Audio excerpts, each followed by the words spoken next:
আপোনালোকক ধন্যবাদ জ্ঞাপন কৰিছোঁ। লগতে বৰপেটা ৰোড ঈদগাহ কমিটিৰ তৰফৰ পৰা সমূহ বৰপেটা ৰোডবাসীৰ লগতে অসমবাসী তথা মোৰ দেশ ভাৰতবৰ্ষৰ মানুহকো আজি ঈদ উল আজহাৰ শুভেচ্ছা জ্ঞাপন কৰিছোঁ।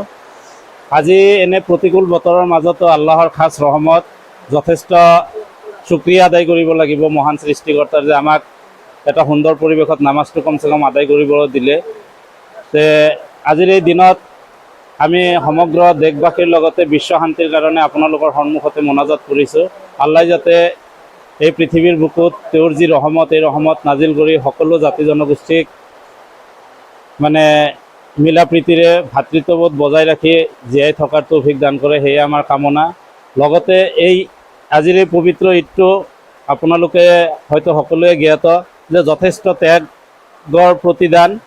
আমাৰ এজন নবী আছিল ইব্ৰাহিম আলাইহিছ সালাম, তেওঁৰ পুত্ৰক কুৰবানী কৰাৰ কাৰণে আল্লাহে হুকুম কৰিছিল, আৰু ইব্ৰাহিম আলাইহিছ সালাম আল্লাহৰ প্ৰতি ইমানেই আস্থা ৰাখিছিল যে তেওঁ নিজৰ পুত্ৰকো বলিদান দিয়াৰ কাৰণে ইচ্ছা প্ৰকাশ কৰিছিল, অৰ্থাৎ সন্মত হৈছিল। আৰু আল্লাহে তেওঁৰ এই আমলত খুচি হৈ ইব্ৰাহিম আলাইহিছ সালামৰ পুত্ৰ ইছমাইলৰ পৰিৱৰ্তে বেহেস্তৰ পৰা এটা পশু আনি কুৰবানী কৰাই লৈছিল, আল্লাহে গ্ৰহণ কৰাই লৈছিল। আৰু সেই পৰম্পৰা আল্লাহে আনেৱালা উম্মতক কৰিবলৈ হুকুম কৰিছে, আৰু সেই ত্যাগৰ প্ৰতীক চিহ্ন হিচাপে সমগ্ৰ মুছলমানসকলে আজি এই ঈদ উল আজহা পালন কৰে।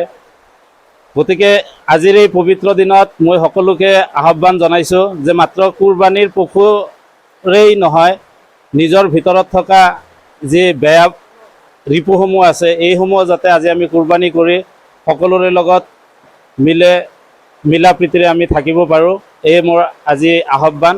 আৰু সদশেষত মানে আকৌ ঈদৰ শুভেচ্ছা সকলোলৈ জ্ঞাপন কৰিছোঁ।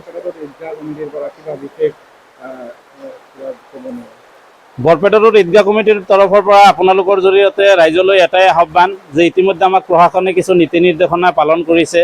যিহেতু আমি ভাৰতবৰ্ষৰ দৰে এখন মানে মাল্টিকালচাৰেল দেশত বাস কৰোঁ, ইয়াতে বিভিন্ন জাতি, ভাষা, ধৰ্মাৱলম্বীৰ মানুহে বসবাস কৰি আছে। প্ৰত্যেকৰে নিজা ধৰ্মীয় আৱেগ অনুভূতি তথা নিজৰ ধৰ্মৰ প্ৰতি শ্ৰদ্ধা আছে।